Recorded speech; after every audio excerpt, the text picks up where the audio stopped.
Hello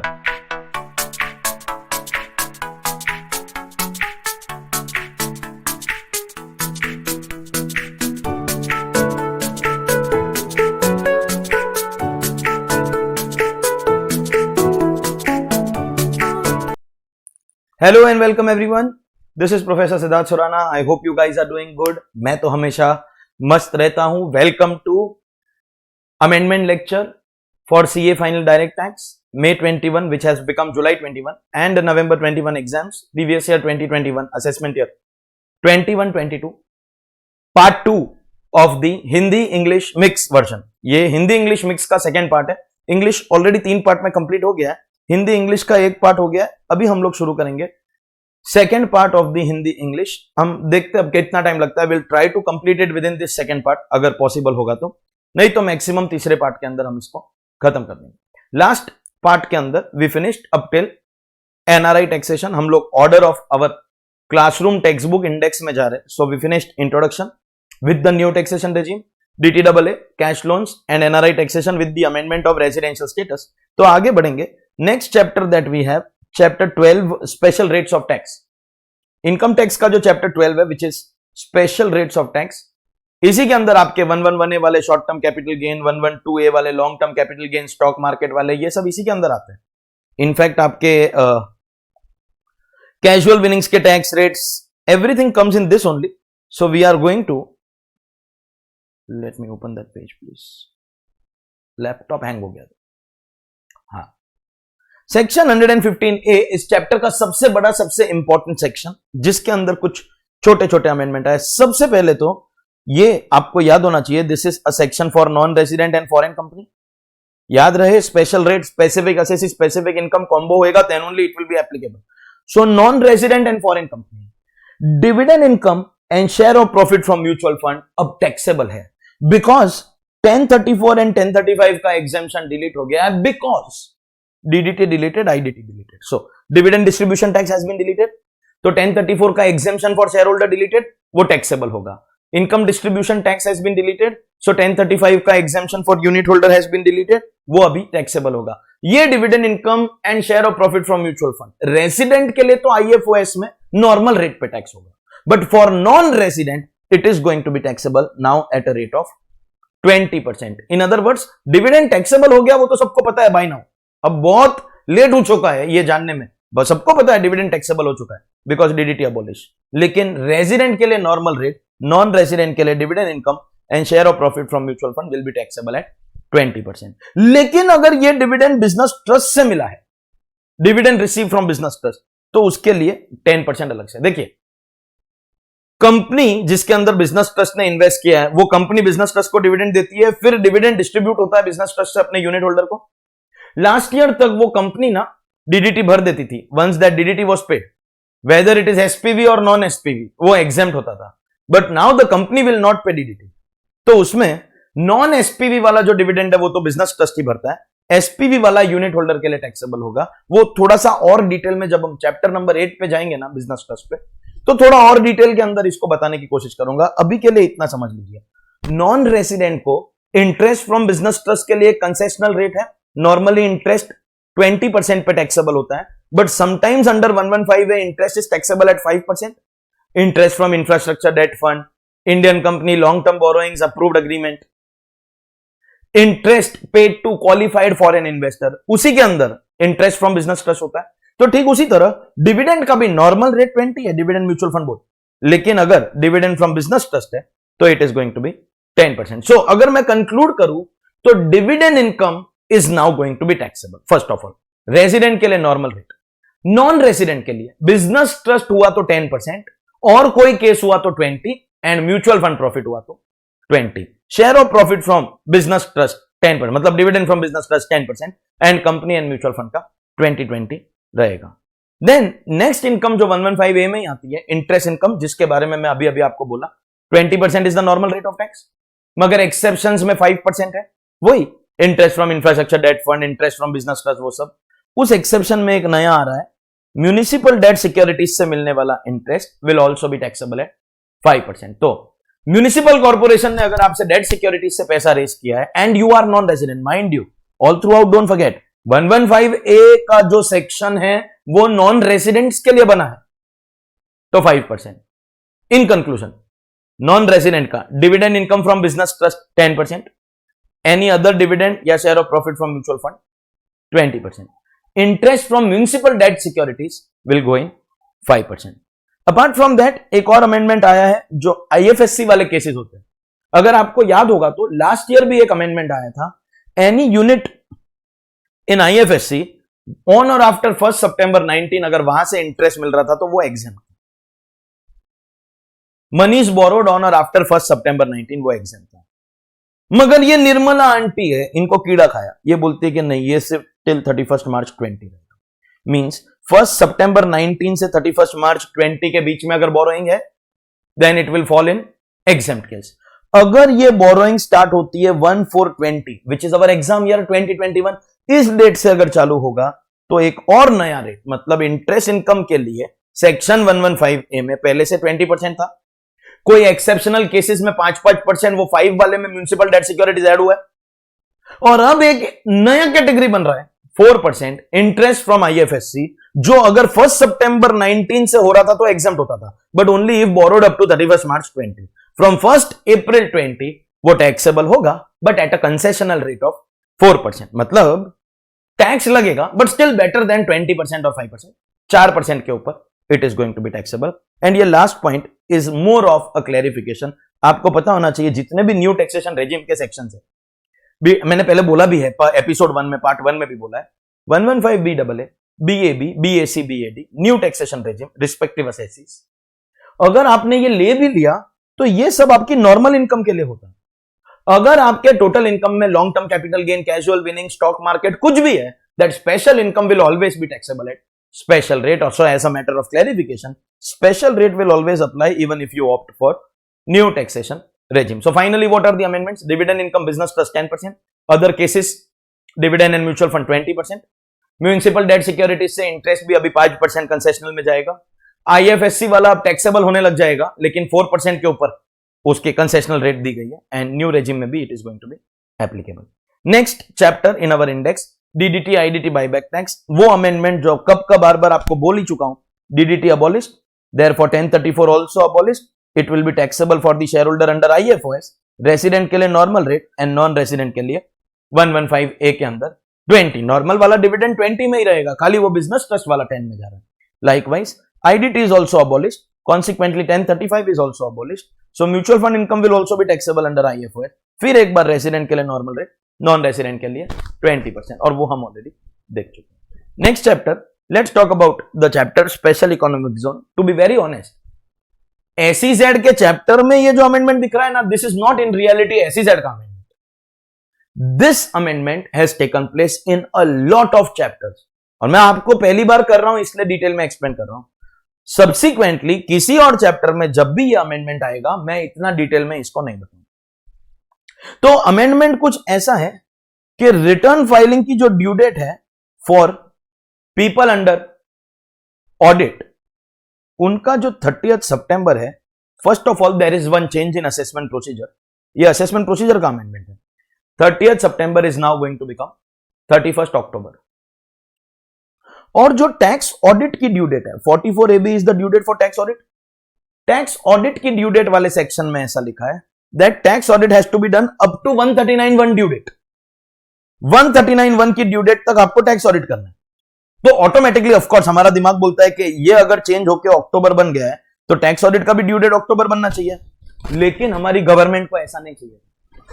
Nirmala aunty wants के तो 30 सितंबर को ही होए, रिटर्न की ड्यू डेट बढ़ानी है, ऑडिट की नहीं बढ़ानी है।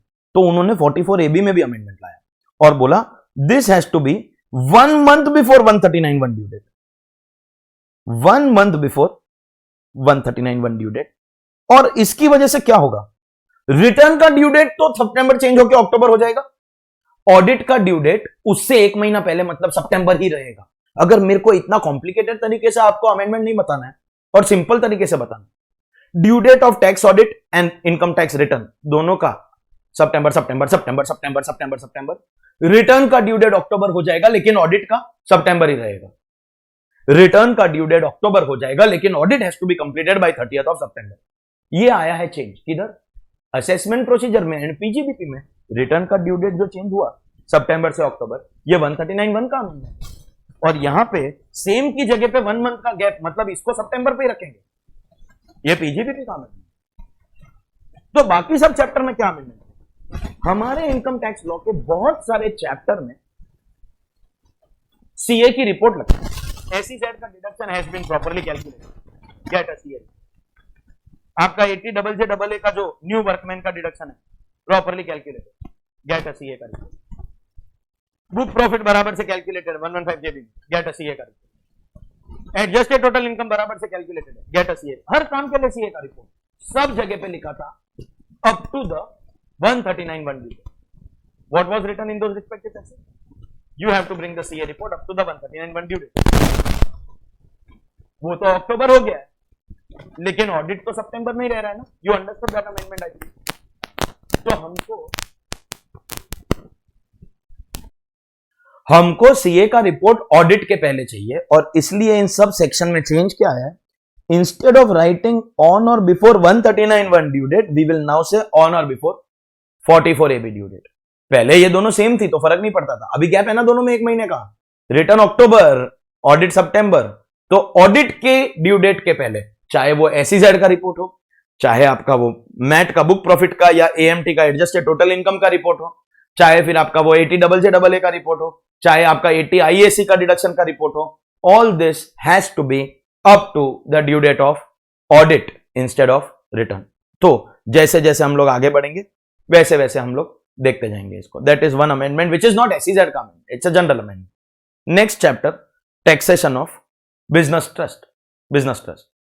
बिजनेस ट्रस्ट का जो अमेंडमेंट है, थोड़ी देर पहले मैंने बताया आपको कि नॉन रेसिडेंट को 10% के ऊपर डिविडेंड टैक्सेबल होगा, रेसिडेंट को नॉर्मल रेट। लेकिन अब थोड़ा अच्छे से इस अमेंडमेंट को करें। Due to the removal of DDT, dividend income will be taxable, वो तो हमको पता चल गया। बिजनेस ट्रस्ट का सिस्टम क्या होता है, if I have to tell you, let me make a chart and show it to you. System is something like this. Unit holder जो है वो पहली बात तो इन्वेस्ट करता है बिजनेस ट्रस्ट में, और बिजनेस ट्रस्ट इन्वेस्ट करता है कंपनी में। इतना तो हमको सबको मालूम है that unit holder is going to invest in the business trust and business trust is going to invest in the company. We all know that. तो ये कंपनी से मिलेगा बिजनेस ट्रस्ट को dividend, and that dividend will be distributed to the unit holder. Till last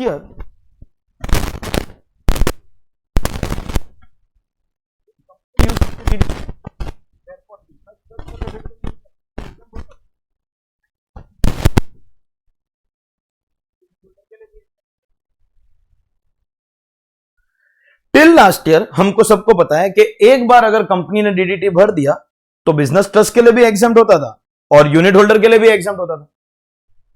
the income used to be exempt for both. Now from the current year onwards हमको यह तो पता है कि यहां का जो डीडीटी है वो डिलीट हो गया। दैट मीन्स इन दोनों में से किसी एक को टैक्स भरना पड़ेगा। अब जाके चेक करो ये कौन सा वाला डिविडेंड है।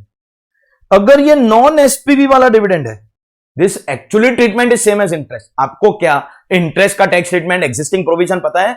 अमेंडमेंट कराने के लिए लेक्चर है। Interest non SPV, who pays tax? Business trust, in fact at maximum marginal rate, and therefore एक बार बिजनेस ट्रस्ट ने भर दिया तो यूनिट होल्डर के लिए वो एग्जेम्प्ट हो जाएगा। नॉन एसपीवी इंटरेस्ट का एग्जैक्ट सेम ट्रीटमेंट है। डिविडेंड का चेंज हो रहा है, इंटरेस्ट का चेंज थोड़ी हो रहा है। वो तो जो चल रहा था वही चल रहा है। Non SPV business trust will pay tax at MMR, exempt for unit holder. और अगर एसपीवी है, इंटरेस्ट का क्या ट्रीटमेंट है? No amendment. बिजनेस ट्रस्ट के लिए it is going to be exempt, unit holder के लिए it is going to be taxable.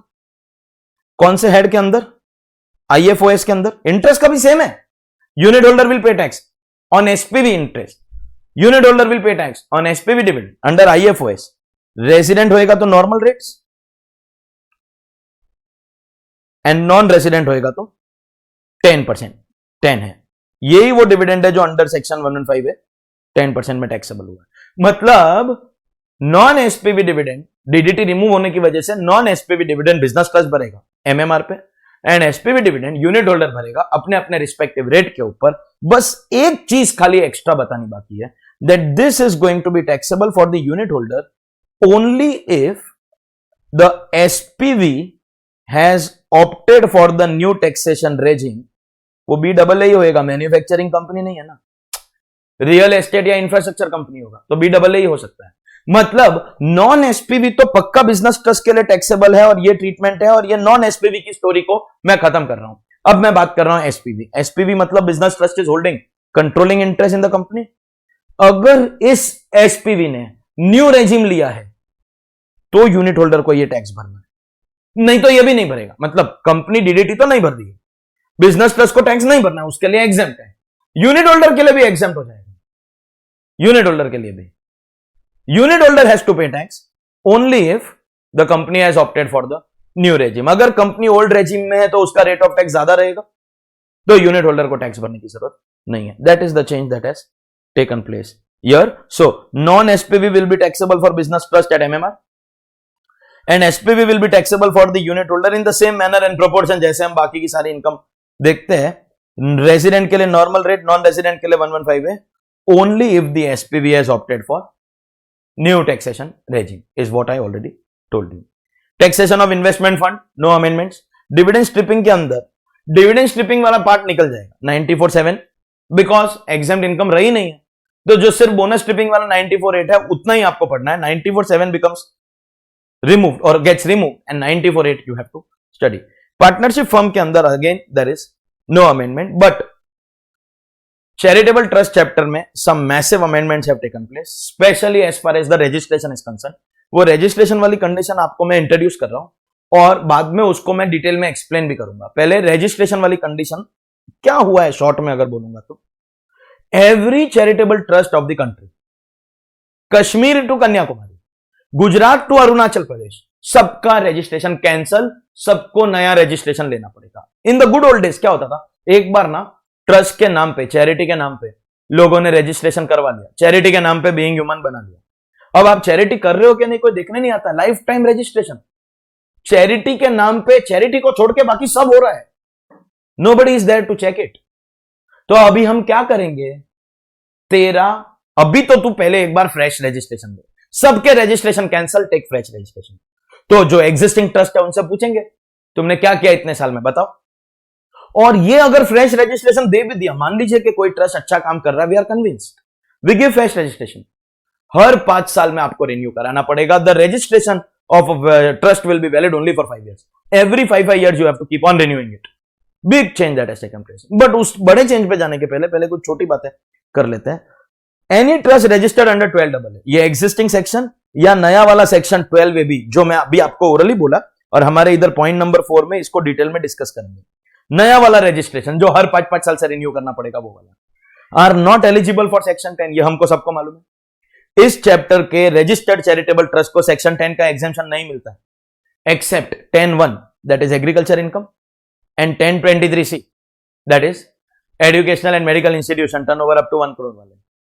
अब इनको एक और एग्जेम्पशन मिलेगा 1046। दैट मींस सेक्शन 10 के 3 एग्जेम्पशन मिलेंगे। एग्रीकल्चर मिलता है, 10(23)(c) मिलता है, अब एक और मिलेगा 1046। Before I teach you more about this amendment, सबसे पहले सर ये 1046 क्या होता है?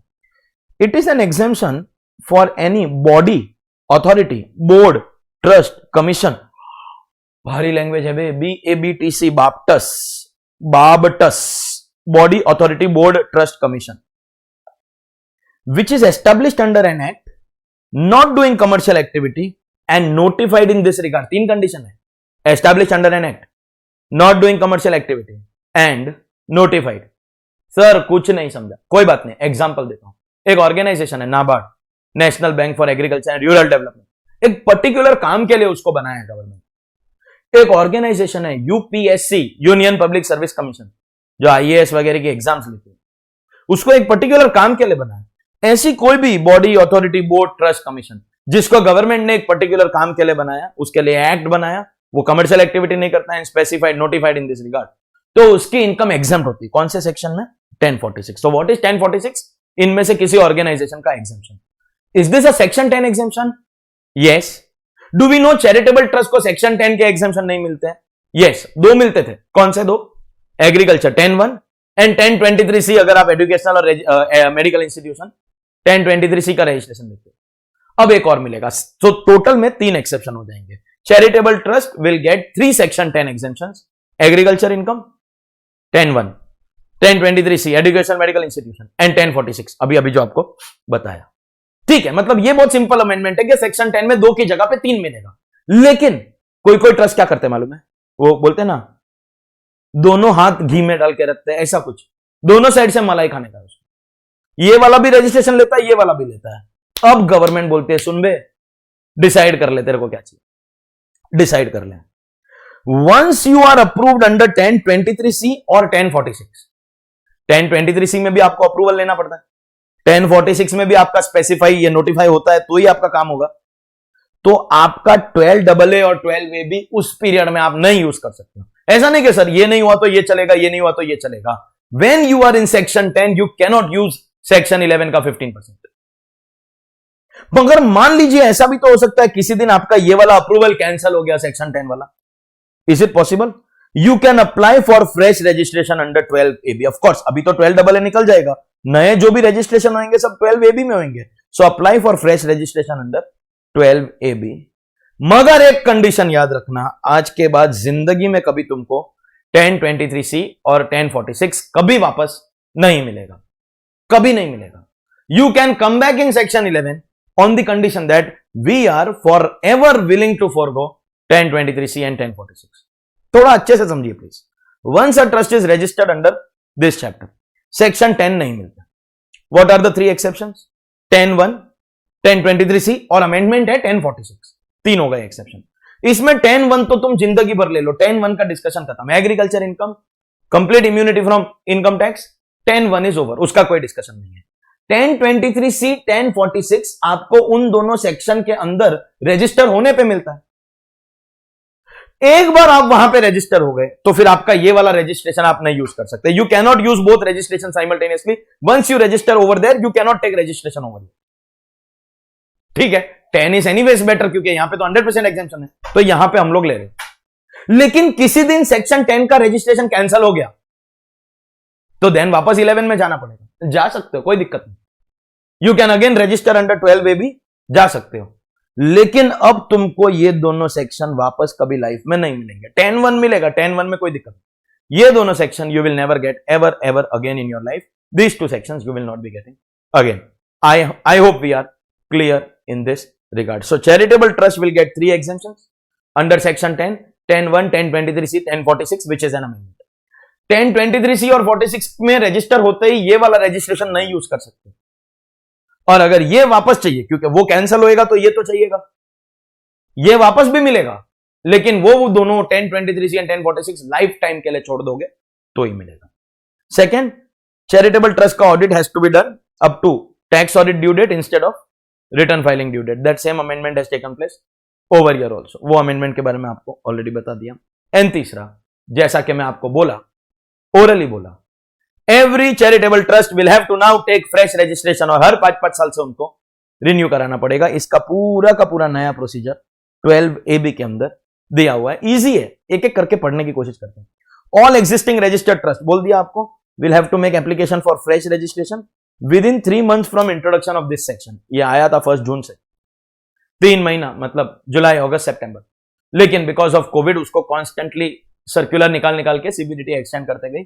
अगर सर्कुलर ने उन्होंने ना आरटीपी वगैरह में कुछ लिखा ही नहीं है तो आप उसको इग्नोर कर सकते हो, कोई दिक्कत नहीं। बट 3 महीना ऐसा इन्होंने एक्ट के अंदर लिखा, और आपको अब नया रजिस्ट्रेशन मिलेगा सिर्फ 5 साल।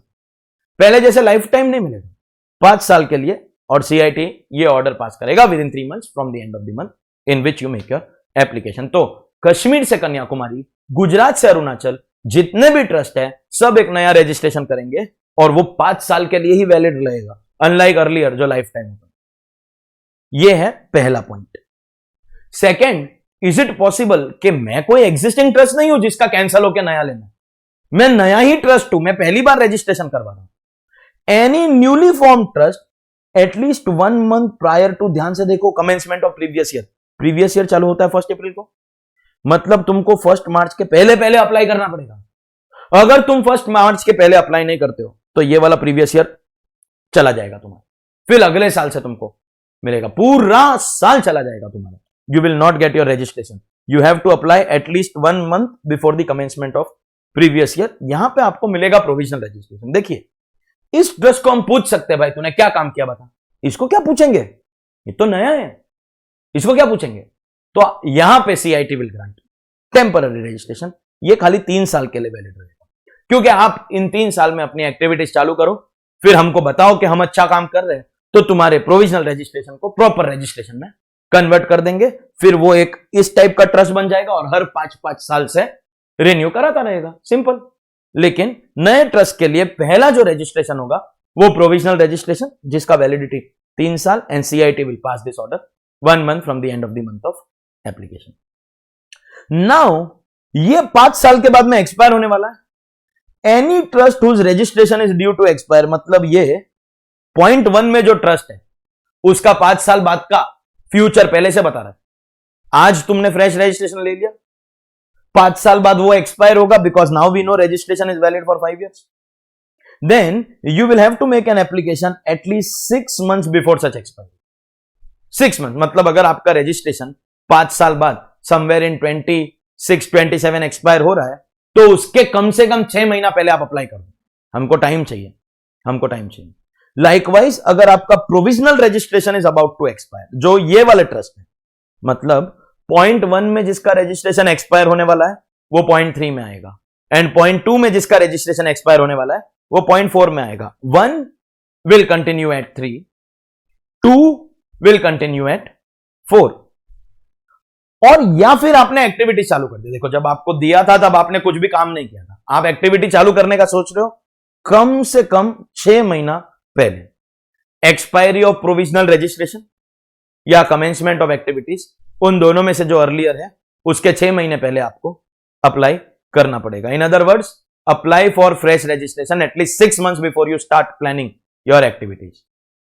नेक्स्ट, अभी अभी हमने देखा 1023C और 1046 जिसका कैंसल हो जाता है, तो उसको वापस ये ऑपरेटिव बनाना है 12AB on the condition that 1023C and 1046 shall be unavailable forever. तो उसके लिए भी अप्लाई करना पड़ेगा at least 6 months prior to the commencement of assessment year. देन ये तो हमको सबको पता है, अगर आप मॉडिफिकेशन ऑफ ऑब्जेक्ट्स करते हो, we all know you have to apply for fresh registration within a period of 30 days. तो ये पॉइंट नंबर 6, ये दोनों इंडिपेंडेंट है, मतलब 1 वाला 3 पे कंटिन्यू हुआ, 2 वाला 4 पे कंटिन्यू हुआ, 5 and 6 इंडिपेंडेंट है. ये वन टाइम केस है, मॉडिफिकेशन किया, एक बार मॉडिफिकेशन किया, एक बार फ्रेश रजिस्ट्रेशन. वो 1023 से 1046 कैंसिल हुआ, एक बार आपको करना, ये एक बार का काम, ये कोई रिपीटेड नहीं है, ये वन टाइम केस है. और ये 3 से लगाकर 6 तक के जितने भी केसेस है, CIT will grant you. Of course पहले तो वो आपका इन्वेस्टिगेशन करेगा. 5 साल का तुमको टाइम दिया, 3 साल का तुमको टाइम दिया, तुमने क्या किया, इन्वेस्टिगेट करेगा, and then if he is satisfied, अब 5-5 साल का आपको रजिस्ट्रेशन मिलता रहेगा. मतलब सबको 5-5 साल का मिलता है, एक्सेप्ट वो प्रोविजनल जो 3 साल के लिए रहते हैं. If you observe everywhere else, it's a 5 year registration. Only the provisional registration was 3 years. Provisional वाला भी जब नॉर्मल में आ जाता है तो वो भी 5 साल का registration, and CIT will pass the order with in 6 months from the end of the month of application. और बाकी का पूरा प्रोसेस, भले सेक्शन नया है 12AB, मगर प्रोसेस जो 12AA में था वही. इफ इज नॉट सेटिस्फाइड तो वो रजिस्ट्रेशन ग्रांट नहीं करेगा. कॉपी मिलेगा आपको ऑर्डर का. Opportunity of being heard, principle of natural justice, पॉन्ज को फॉलो करना पड़ेगा. It can be appealed at ITAT, and of course registration can be cancelled also if you are not operating as per the terms of the registration granted. Once again opportunity of being heard will be given, and once again it is going to be appealable. और ऐसा भी हो सकता है कि ये section आने के पहले किसी ट्रस्ट ने 12AA के रजिस्ट्रेशन का एप्लीकेशन पहले से डाल दो, वेरी मच पॉसिबल. तो अब वो 12AB के अंदर शिफ्ट हो जाएगा. That is okay, procedural matter. Okay, these were our amendments of assessment of charitable and religious trust chapter. Moving on, next, political party, no amendment. Electoral trust, no amendment. MAT के अंदर जो amendment है, पहले मैं आपको ये easy वाला बता देता हूं. ये हमको पता है, ऑलरेडी बोल दिया. सीए की जो रिपोर्ट है, up to return filing due date था, इसकी जगह पे अभी हम बोलेंगे up to tax audit due date, और अब वो दोनों ड्यू डेट अलग हो गए. Then let's go here. Domestic companies का नॉर्मल टैक्स रेट 30% है, लेकिन अगर 2 साल पहले का टर्नओवर अप टू 400 करोड़ हुआ तो 25 हो जाए। We are talking about the old regime, old regime की बात। न्यू में तो क्या है, BAA 22 प्लस 10 प्लस 4 25.16 है, BAB 15 plus 10 plus 4 17.16, BAA BAB। Hello, आप समझ रहे हो मैं क्या बोल रहा हूं? तो लिसन, ये ओल्ड रेजिम की बात होगी। नॉर्मली 30, 2 साल पहले का टर्नओवर, ये कोई अमेंडमेंट नहीं है, ये 400 करोड़ ही था। अमेंडमेंट क्या मालूम है? अभी हम लोग प्रीवियस ईयर 2021 में, which previous year are we in now? We are now in previous year 2021। तो लास्ट ईयर हम लोग यहां पे 17-18, लास्ट ईयर 19-20 था, तो हम 17-18 का टर्न ओवर। तो अमेंडमेंट खाली कितना है 2021 के लिए? 17-18 की जगह पे आप 18-19 का टर्नओवर देखोगे। लिमिट चेंज नहीं किया, लिमिट 400 करोड़ ही है। बट वो रूल तो शायद अब तक हमको पता है that for every year where you decide 25 के 30 in old regime domestic company का क्या रेट लगेगा, 25 लगेगा कि 30 लगेगा? आपको 2 साल पहले का टर्नओवर देखना, तो 17-18 नहीं, अब हम 18-19 का 400 करोड़ देखेंगे। तो 18-19 का टर्नओवर अप टू 400 करोड़ हुआ तो 25%, और अगर मोर देन 400 करोड़ हुआ तो 30%। That is the old regime. Next, a big change, जिसको मैंने इंट्रोडक्शन वाले चैप्टर में बताया था, BAA BAB are new taxation regime sections. Last year ही इंट्रोड्यूस हुए थे, और इनके अंदर हमको बोला था क्या, ये टैक्स बेनिफिट छोड़ दो तो हम आपका टैक्स का रेट कम कर रहे हैं, और MAT not applicable. Same system BAC BAD में भी आया, टैक्स बेनिफिट छोड़ दो, टैक्स रेट कम होगा, AMT नॉट एप्लीकेबल। इसके अंदर लास्ट ईयर तक लिखा था इनकम रिलेटेड चैप्टर 6 से deduction not allowed, income related. अब बोलता है एनी डिडक्शन अंडर चैप्टर 6 से, any deduction, everything under chapter 6 से। BAC BAD नया आया है, उसमें पहले दिन से यही लिख दिया, नो चैप्टर 6 से, नो चैप्टर 6 से, नो चैप्टर 6 से। BAA BAB में क्या लिखा था, इनकम रिलेटेड नहीं मिलेगा। मतलब अगर कंपनी ने डोनेशन दिया तो 80G मिलता था, अभी वो भी नहीं मिलेगा।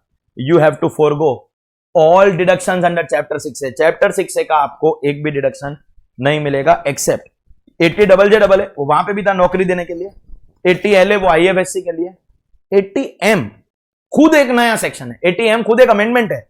हमारा ये पूरा अमेंडमेंट समरी खत्म होएगा ना, last section that I will teach you mostly will be 80M only. Chapter 6 में नया आया है, क्योंकि अभी डिविडेंड इनकम टैक्सेबल हो गई है, तो डिविडेंड इनकम के सामने एक डिडक्शन दिया। अगर कोई कंपनी डिविडेंड डिक्लेयर करती, मतलब हम कंपनी है, हमको डिविडेंड मिला और उस पैसे को हमने भी अपने शेयर होल्डर को बांट दिया, हमको नहीं चाहिए, आया बांट दिया, आया बांट दिया, सब्सिडरी से या किसी और कंपनी से आया, अपने शेयर होल्डर को बांट दिया, तो उसका एक डिडक्शन नया आया है 80M के अंदर, ये मिलेगा। तो the only 3 chapter 6 that will now be allowed in new regime, of course old में सब ले सकते हैं, न्यू रेजिम में 80JJAA, 80M, 80LA for IFSC, ये 3 को छोड़ के बाकी सब एक्सपेंस रिलेटेड हो के इनकम रिलेटेड हो, 80U कंपनी को नहीं मिल सकता, नो चैप्टर 6 से deduction. Okay, and the third amendment, चौथा वाला हमने ऑलरेडी देख लिया।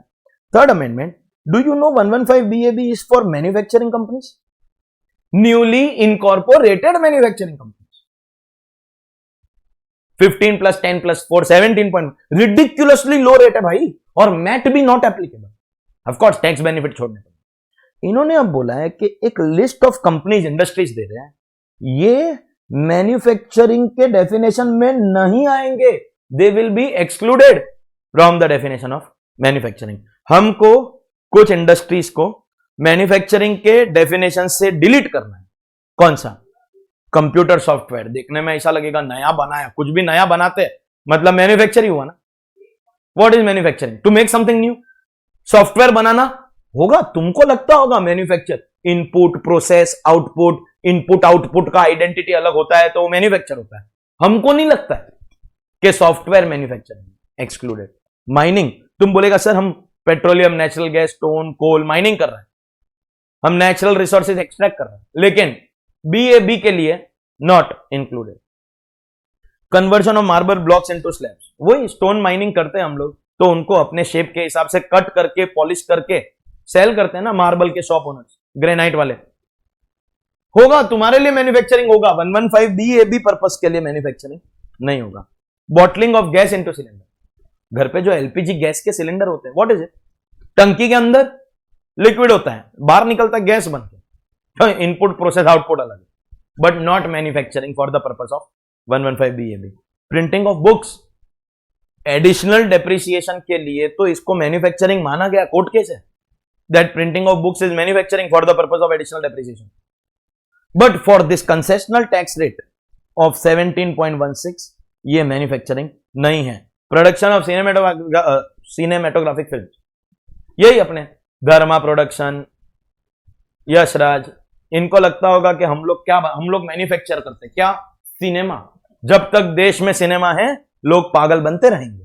तो production of cinematographic film not a part of manufacturing and any other notified, मतलब ये सारे बिजनेस फॉर दिस सेक्शन का पर्पस। किसी और काम के लिए तुमको, जैसे एडिशनल डेप्रिसिएशन के लिए तुमको इसको मैन्युफैक्चरिंग बोलना है, बोलो। इस काम के लिए ये मैन्युफैक्चरिंग के डेफिनेशन में नहीं आएगा। I hope we are clear. Next, AMT alternate minimum tax, 2 amendment है, आपको दोनों पता है। पहला 115 BSc BAD जो भी लेगा उसको AMT not applicable, just like company को मैट नॉट एप्लीकेबल, इंट्रोडक्शन के क्लास में बता दिया। एंड CA रिपोर्ट जो देना है वो on or before 44 AB due date देना है, वो छोटा सा change that has taken place, इतना सा।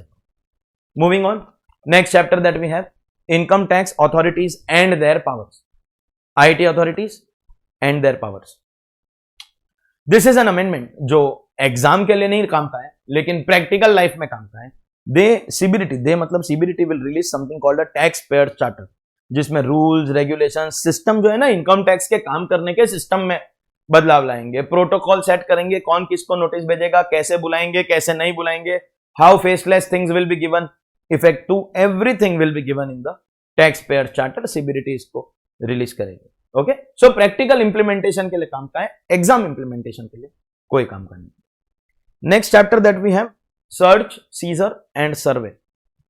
सर्वे कंडक्ट होता है under section 133A that we all know. ये सर्वे अब कौन कंडक्ट करेगा वो एक amendment, again it is a practical amendment, exam के लिए नहीं है। अगर आपको इंफॉर्मेशन मिलती है फ्रॉम प्रिस्क्राइब्ड अथॉरिटी, सर्वे के लिए इंफॉर्मेशन निकालने के लिए एक अलग से अथॉरिटी बना है, उससे मिला तो ज्वाइंट कमिश्नर डायरेक्टर से, ज्वाइंट की रैंक का ऑफिसर, और अगर उसका जूनियर जा रहा है तो उसकी अप्रूवल लेके, ज्वाइंट या उससे ऊपर जाएगा, ज्वाइंट से नीचे जा रहा है तो अप्रूवल लेके जाए। और अगर किसी और केस में कहीं और से इंफॉर्मेशन मिला, एओ ढूंढ के निकाला, तो फिर सीधा डायरेक्टर रैंक, कमिश्नर डायरेक्टर की रैंक का ऑफिसर जाएगा, और उसके नीचे का वाला कोई भी, मतलब एडिशनल ज्वाइंट भी जाएगा तो CIT का अप्रूवल लेके जाएगा। Information receive from prescribed authority, joint या हायर, नीचे वाला तो permission from joint, and other cases commissioner या हायर, हायर में खाली चीफ कमिश्नर बचता है, DG रैंक, लोअर वाला जाएगा तो कमिश्नर का परमिशन लेके जाए। But again as I said, not an exam amendment, this is practical amendment. Moving on, assessment procedure, छोटे छोटे अमेंडमेंट है और इजी है। सबसे पहला ही सेक्शन 139(1) रिटर्न फाइलिंग, पहले ही सेक्शन में 2 अमेंडमेंट, उसमें से एक तो आपको ऑलरेडी बता ही दिया, ऑडिट वाले का due date change from September to October, return का ड्यू डेट चेंज हुआ है, रिटर्न का चेंज, ऑडिट का सितंबर ही रहेगा, और जितनी भी CA रिपोर्ट लगती है वो सब ऑडिट के पहले होगी, not before the 139(1) due date but before the 44 AB due date.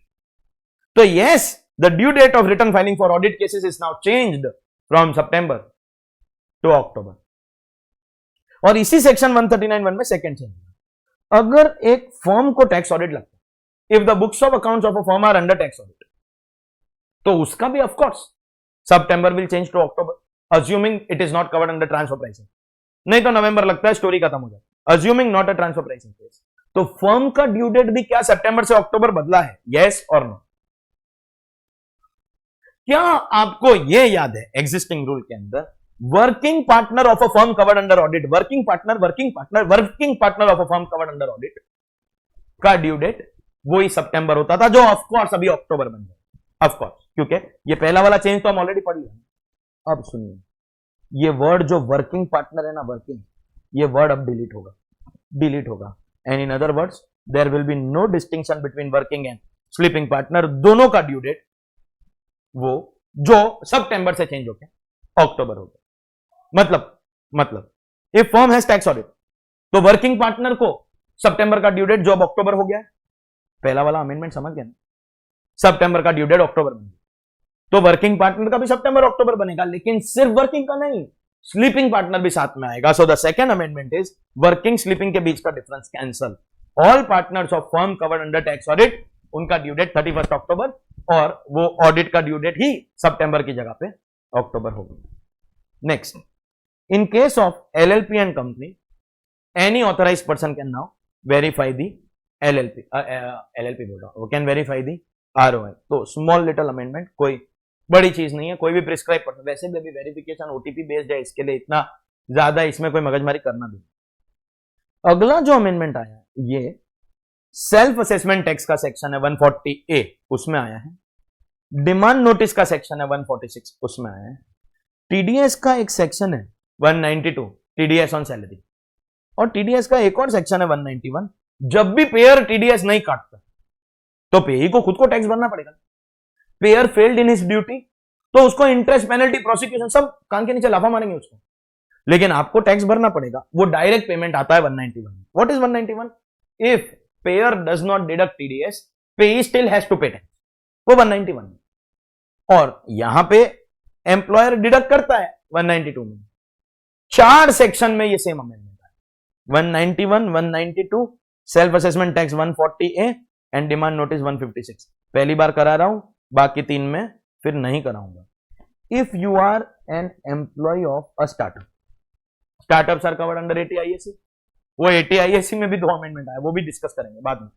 2-3 amendment आए.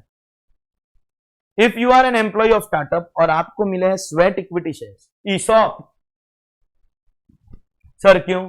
सर वो स्टार्टअप है ना, उसके पास कैश नहीं होता. कैश क्यों? भिखारी होते एक नंबर. एम्प्लॉय को बोलते हैं हमारे पास पगार नहीं है देने, तेरे को पार्टनर बना.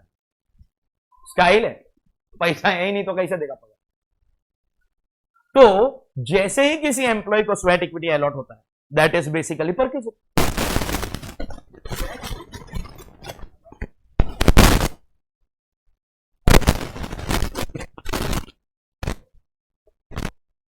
Sweat equity allotted to any employees, वो तो उसके लिए परक्यूजिट होता है. और परक्यूजिट तो जैसे ही मिलता है वैसे ही पैसा भरना रहता है. लेकिन पैसा किसके पास है? सेठ के पास ही नहीं है, एम्प्लॉय के पास कैसे आएगा? पैसा है ही नहीं. तो अमेंडमेंट ये है कि स्टार्टअप के एम्प्लॉइज को जो ईसॉप मतलब स्वेट इक्विटी अलॉट होता है, कैलकुलेट दी परक्यूजिट, लेकिन इसका पैसा बाद में भरना. मतलब तुम भी सेल्फ असेसमेंट टैक्स बाद में भरना, हम भी डिमांड नोटिस बाद में भेजेगा, एम्प्लॉयर भी टीडीएस बाद में काटेगा, या टीडीएस नहीं काटा है तो तुम भी डायरेक्ट पेमेंट बाद में करना. सारों ही सेक्शन के अंदर अमेंडमेंट आया ना. स्वेट इक्विटी के अंदर अगर स्टार्टअप के एम्प्लॉइज को स्वेट इक्विटी अलॉट हुआ है तो उसका tax payment is going to take place at a later date. Startup के एम्प्लॉइज को स्वेट इक्विटी का जो परक्यूजिट है उसका टैक्स पेमेंट फिलहाल आपको नहीं करना है. ये सिमिलर है concept to your conversion of capital asset into stock in trade, similar to compulsory acquisition. Income अभी आएगा, पैसा बाद में भरना. इनकम राइज हो गया, पैसा बाद में भरना है. कैलकुलेट योर इनकम, पे टैक्स लेटर, सेम कॉन्सेप्ट, बाद में भरेंगे. स्टार्टअप के एम्प्लॉइज को अगर स्वेट इक्विटी अलॉट हुआ है तो उसका टैक्स बाद में भरेंगे. कब भरेंगे sir? With in a period of 14 days. With in a period of 14 days. 3 event दिया है, तीनों में से विच एवर इज अर्ली. अभी पैसा मत भरो. 48 months from the end of the assessment year, मतलब सुनिए 48 मंथ मतलब 4 साल होता है, और असेसमेंट ईयर से 4 साल मतलब प्रीवियस ईयर से 5 साल. तब तक तो पैसा आएगा ना. क्या सारी जिंदगी भिखारी बन के रहोगे क्या? प्रीवियस ईयर से 5 साल, असेसमेंट ईयर से 48 मंथ्स, तब भरना, अभी मत भरो. लेकिन ऐसा भी तो हो सकता है इस दौरान आपने अपने स्वेट इक्विटी सेल कर दिया तो कैश आ गया, तो भर दो टैक्स, परक्यूजिट का भी और कैपिटल गेन का भी. या फिर आपने अपना जॉब छोड़ दिया, तीनों में से कुछ भी हुआ. सीजर ऑफ एम्प्लॉयमेंट मतलब जॉब छोड़ दिया, स्वेट इक्विटी बेच दिया, या फिर आपका 48 मंथ्स, दोनों कुछ नहीं किया तो फिर 48 मंथ्स फ्रॉम असेसमेंट ईयर, मतलब of course 5 years from previous year. तीनों में से अर्लीस्ट जो इवेंट होगा तब आपको ये टैक्स भरना है. सेल्फ असेसमेंट हम मांगेंगे, डिमांड नोटिस,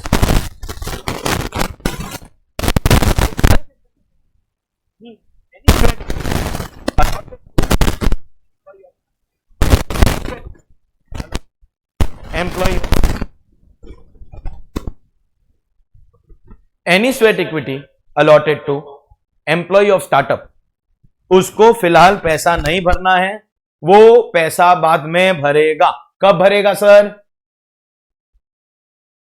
या तो जॉब छोड़ दे, या बेच दे, या 48 मंथ फ्रॉम असेसमेंट ईयर, तीनों में से जो अर्लीस्ट होगा तब। नेक्स्ट अमेंडमेंट, जैसे स्क्रूटिनी के लिए ई असेसमेंट होगा फेसलेस, वैसे ही बेस्ट जजमेंट के लिए भी होगा। It is still under planning terms, धीरे धीरे करके उसको फाइनली डिसाइड किया जाएगा how it is going to be taking place. And last, जो डिस्प्यूट रेजोल्यूशन पैनल है अंडर सेक्शन 144C, उसके अंदर जो एलिजिबल असेसी है that will be non resident और foreign company, which is also इतना ज्यादा इंपॉर्टेंट ये वाला अमेंडमेंट नहीं है। This is the last amendment of assessment procedure. Moving on, next chapter is our chapter appeals. CIT appeals भी अब फेसलेस हो जाएंगे, रैंडमली एलोकेट होगा। इनफैक्ट जस्ट खाली इंफॉर्मेशन के लिए बता रहा हूं, अगले साल से आईटेड भी फेसलेस होगा।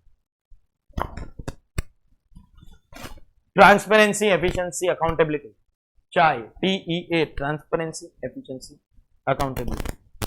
सो CIT appeals will be online, faceless. अगले साल से आईटेड भी होगा, पेनल्टीज में भी सेम चीज। एंड सेकेंड अमेंडमेंट, के पास स्टे ऑर्डर ग्रांट करने का पावर है, वो तो सबको मालूम है। ITAT has the power to grant stay of recovery, that everybody knows. Hello, ITET will now grant stay of recovery only if you have paid at least 20% of the disputed amount. तो ही, of course, बाकी हमको पता है that stay will be granted for 180 days, extension होगा 365.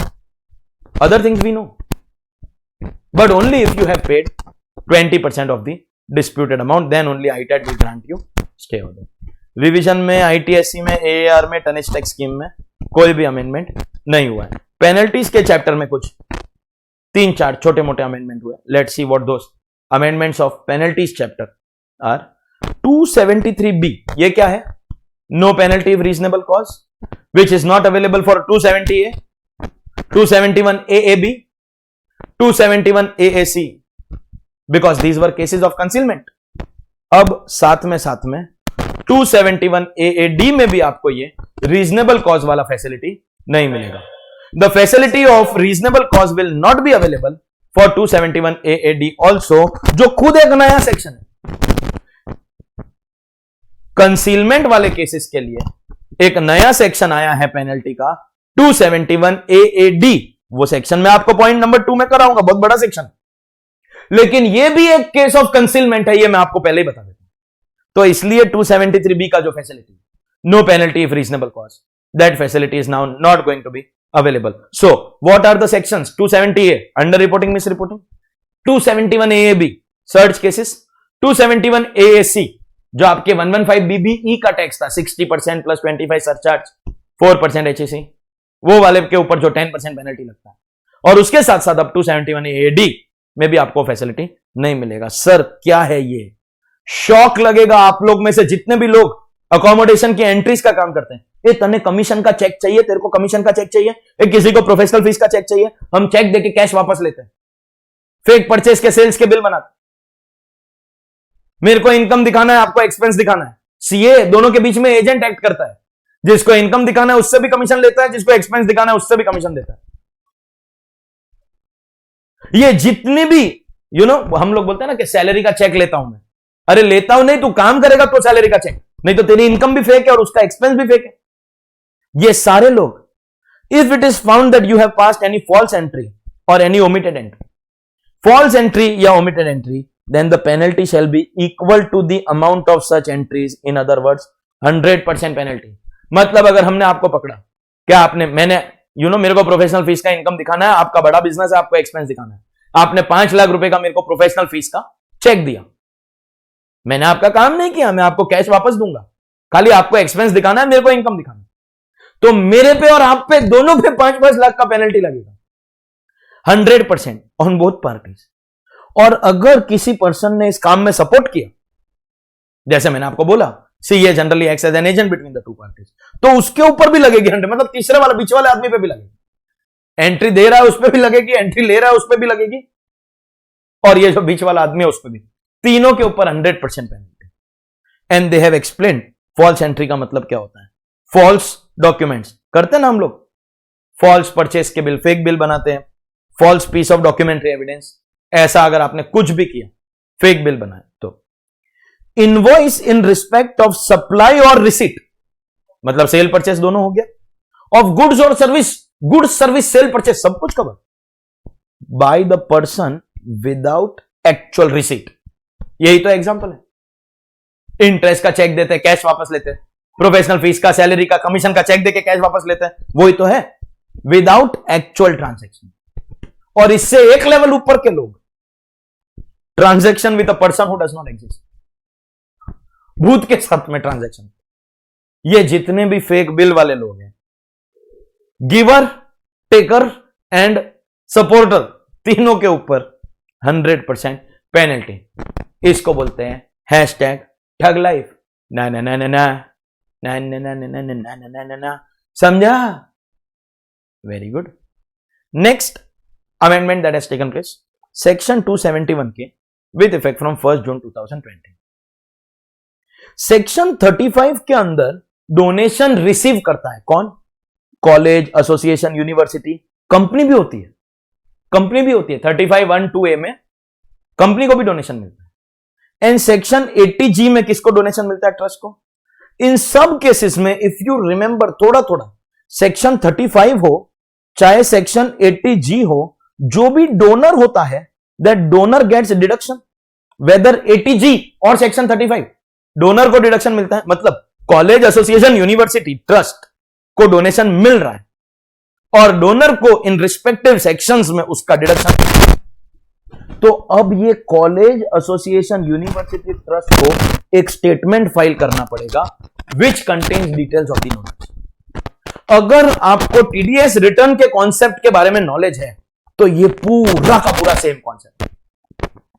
Pair deducts TDS of payee और वो TDS का return file करता है जिसमें पेई की डिटेल्स डालता है। जैसे ही पेयर ने रिटर्न फाइल किया, जैसे ही पेयर ने टीडीएस का रिटर्न फाइल किया, पेई के फॉर्म 26AS में वो अपने आप आ जाता है। याद आया?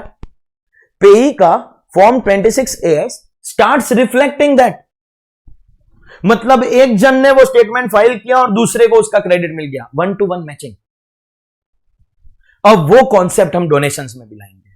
College, association, university, company, trust, ये लोग स्टेटमेंट फाइल करेंगे दैट XYZ ABC, इनसे हमको इतना इतना डोनेशन मिला। जैसे ही इन्होंने ये स्टेटमेंट फाइल किया, अपने आप इनके डोनर को जो डिडक्शन के लिए एलिजिबल है, इसका फॉर्म 26AS में दिखने लग जाएगा। फर्स्ट ऑफ ऑल, हमारा form 26AS has undergone drastic change with effect from our current year. Huge change has taken place in form 26AS। बहुत बड़ा चेंज, पूरा फॉर्म ही चेंज हो गया। अब तक खाली टीडीएस, टीसीएस, एडवांस टैक्स आता था, अब आपके बहुत सारे एनुअल फाइनेंशियल ट्रांजैक्शन, आपको पता ही होगा, ऑफिस में काम करते हो तो जीएसटी का डेटा आने लग गया फॉर्म 26AS में। जीएसटी का जो ट्रांजैक्शन है, अगर किसी फॉरेन कंट्री से आपका DTAA में इंफॉर्मेशन मिला, एक्सचेंज ऑफ इंफॉर्मेशन, वो भी हम लिखेंगे। तुमको क्या है पता है? रिटर्न फाइल करने के पहले वी आर टेलिंग यू कि तेरे बारे में हमको ये पता है। बेटर होगा तू अपना रिटर्न फाइल करने के टाइम पे सब कुछ डिक्लेयर कर दे, तो बाद में लिटिगेशन और झगड़ा और असेसमेंट और पेनल्टी वो सब होगा ही नहीं। हम पहले से ही बता रहे तेरे बारे में हमको ये सब मालूम पड़ गया है, शो कर दे सब कुछ। फॉर्म 26AS चेंज हो जाएगा। तो ये रिसीविंग ट्रस्ट, कॉलेज, यूनिवर्सिटी, इनको वो स्टेटमेंट फाइल करना पड़ेगा ताकि हम जो डोनर लोग हैं हमारे फॉर्म 26AS में ये दिखने लग जाए। और इसका पेनल्टी एग्जैक्टली वैसा ही रखा जो टीडीएस रिटर्न का था। What is the penalty for late filing of TDS return? 271H, minimum 10,000, maximum 1 lakh. वो ही पेनल्टी ये कॉलेज, एसोसिएशन, यूनिवर्सिटी को लगेगा, minimum 10,000, maximum 1 lakh. Same penalty is going to get attracted on minimum 10,000, maximum 1 lakh. अरे मित्रों, समझा क्या? और वहां पर 234E में फीस भी है, 200 rupees per day, maximum equal to the TDS amount. यहां पर भी एक नया सेक्शन 234G, जो मैं आपको इंटरेस्ट वाले चैप्टर में कराऊंगा। 234G, 200 rupees per day fees भी है। मतलब जैसे टीडीएस रिटर्न में दो चीज आती है ना, 200 rupees per day fees 234E, maximum equal to TDS amount, और पेनल्टी आता है 271H में, मिनिमम 10,000, मैक्सिमम 1 लाख। सेम लगेगा। ये कॉलेज, एसोसिएशन, यूनिवर्सिटी ने अगर ये स्टेटमेंट फाइल नहीं किया तो 234G में फीस लगेगा, 200 rupees per day, maximum equal to the amount in default. And plus 271K जो नया सेक्शन आया है, यहां पे खाली हम उसी की बात कर रहे हैं. Minimum 10,000, maximum 1 lakh. 234G नीचे इंटरेस्ट वाले चैप्टर में अलग से दिया हुआ. Minimum 10,000, maximum 1 lakh will be the penalty and fees will be separate. And जैसा का मैंने आपको ये ऑलरेडी बोल दिया, पेनल्टी भी अब फेसलेस होगा. Eliminating interface between department and assessee, e penalty will get levied. Next section, next chapter miscellaneous provisions में ये 285BB नया सेक्शन इंट्रोड्यूस हुआ है, which is annual financial statement. In other words, यही जो मैं अभी अभी आपको बोल रहा था, this is your new form 26AS. And अब हमारा फॉर्म 26AS में ये सारा इंफॉर्मेशन, टीडीएस टीसीएस तो पुराने वाले में भी आता था, एनी स्पेसिफाइड फाइनेंशियल ट्रांजेक्शन, इसमें आपके सब कुछ प्री फिल में होगा. All the deductions that you are eligible for, जैसे अभी अभी ऊपर देखा 35 वाला, 80G वाला, जीएसटी वाली इंफॉर्मेशन, ऑल योर इंफॉर्मेशन. आपने और कोई टैक्स भरा है तो, अगर कोई डिमांड रिफंड है, कोई भी फॉरेन कंट्री से इंफॉर्मेशन मिला, एनी इंफॉर्मेशन अबाउट पेंडिंग और कंप्लीटेड असेसमेंट, सब कुछ आपके फॉर्म 26AS में दिखेगा. It is going to be like an open thing. तो आपको पहले से सब पता रहेगा दैट डिपार्टमेंट को आपके बारे में क्या क्या पता है. सब कुछ जैसे ही प्रीफिल बटन दबाए सब रिटर्न में आ जाएगा अपने आप. सीए का वर्कलोड भी बहुत कम होने वाला है इसके बाद. And second amendment is in 288, authorise representative. कौन कौन अलाउड है? Employee, relative, accountant which is CA holding certificate of practice. We are aware who is allowed to become authorise representative. In that we are just adding any prescribed person. Any prescribed person is now going to be eligible to become authorized representative. Very small amendment that has taken place over here. Next chapter is TDS, where massive amendments have taken place. We will continue in the next part.